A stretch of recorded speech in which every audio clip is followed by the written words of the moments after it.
Meantime, Bitcoin is higher today, trading just below 40K. The cryptocurrency has fallen about 15% since the launch of those ETFs, and one of those big funds seeing a lot of money leaving. Kate Rooney is following all that action today. Morning, Kate.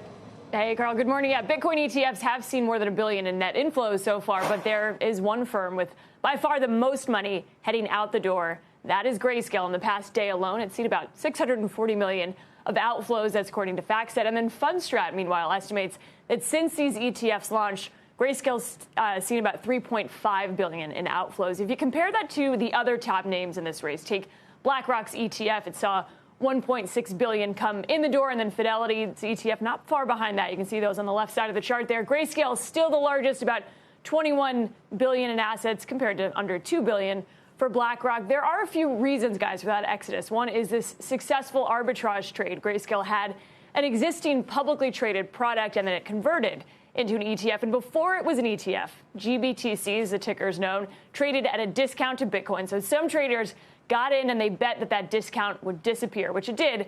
Now they're taking some profits. And then there are bankruptcies. So companies like FTX held GBTC, and they're now selling as they restructure. FTX, for example, had about 22 million shares of Grayscale, and that's adding to some pressure, according to Fundstrat. And then those fees, guys, Grayscale charges 1.5% compared to 0 or around 2% for some of the other 0.2% rather for some of the other ETFs. Bitcoin's price is still very much driven by some of the macro news out there. It's still a lot more important right now to watch things like strength in the dollar, repricing of Fed fund futures, FOMC meeting next week to get an idea of where interest rates are headed. So some of the same things that are driving tech are still really what matters in crypto markets.